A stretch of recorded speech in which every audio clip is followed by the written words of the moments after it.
Сәлем достар, баршаларыңызға бүгін сіздермен өте дәмді қатпарлы самсалар жасайтын боламыз. Керекті ингредиенттер ұн, су, қаймақ және бөлме температурасындағы сары май және 4 жұмыртқа қажет болады. Ең алдымен бөлме температурасындағы сары майды ұнға араластыратын боламыз. Және бөлме температурасында болғандықтан сары майымыз ұнмен араласқан кезде өте жақсы араласады. Осылай қолымыздың көмегімен крошка тәріздес жасауымыз қажет.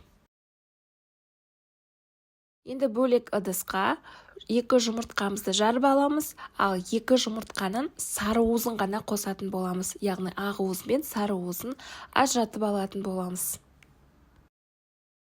Жұмыртқаларымызды жақсылап араластырып аламыз. Енді осы жұмыртқаның үстіне біздің 20% қаймағымызды саламыз. Дәміне қарай тұз қосатын боламыз шым-шым, және біздің осы сұйықтықты ұнға араластыратын боламыз. Қолымыздың көмегімен қамыр илейміз. Бізде ылғалдық жеткілікті болса, онда су қосудың қажеті жоқ.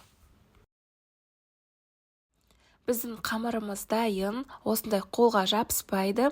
Енді осыны целлофанға салып, тоңазытқышқа шамамен 40 минутқа қойып қоямыз.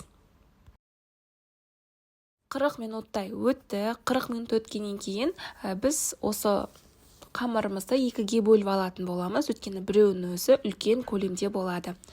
Қамырымызды жаятын боламыз, ұн сеуіп, әрдайым ұн сеуіп отырыңыздар, яғни бір-біріне қамырларымыз жабысып қалмас үшін. Бұл жерде егер қамырларыңыздың шеткі бөліктері қалың болып кеткен жағдайда, осылай жұқартып алуларыңызға болады.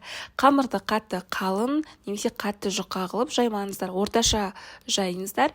Алдын ала ерітіп алған сары майымызды қамырдың бетіне жайып шығатын боламыз. Қолымыздың көмегімен оның үстіне ұнымызды сеуіп шығатын боламыз. Бұл жердегі негізгі фишка осы ұнымызда болып тұр. Ұнымызды себеміз, бірақ қолымызбен жақпаймыз. Тек сеуіп шығатын боламыз беткі бөліктеріне. Және осылай ауа қалмайтындай ораңыздар.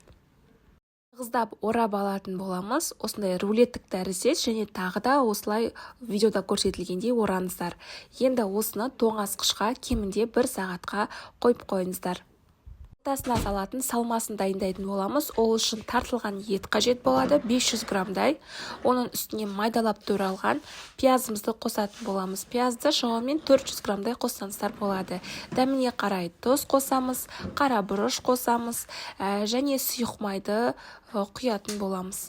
Және барлығын жақсылап араластырамыз. Осымен біздің салмамыз дайын.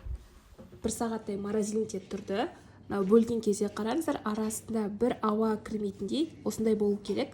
Сонда біздің тестамыз өте жақсы жайылады. Әрбір бөлігін осылай бөліп алатын боламын. 30 грамнан сонда біздің самсаларымыз бірдей формада болып шығады. Осылай весімен өлшеп алсаңыздар болады.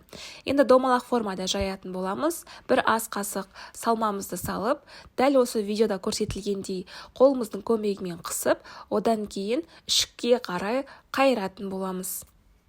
Қараңыздар достар, және бірнеше рет қайталасаңыздар үйреніп кетесіздер. Дәл осындай керемет самсалар шығады. Негізі формасын сіздер 3 бұрышты формада жасауларыңызға да болады, немесе дәл осылай өріп жасауға да болады, өте әдемі көрінеді. Көрсететін боламын, мұқият қарап алыңыздар.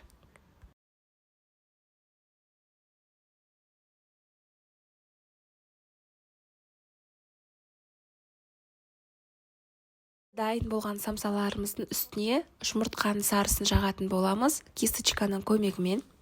Кунжут сепсеңіздер болады. Кунжут, менде осындай қара кунжут септім, өте әдемі көрінеді.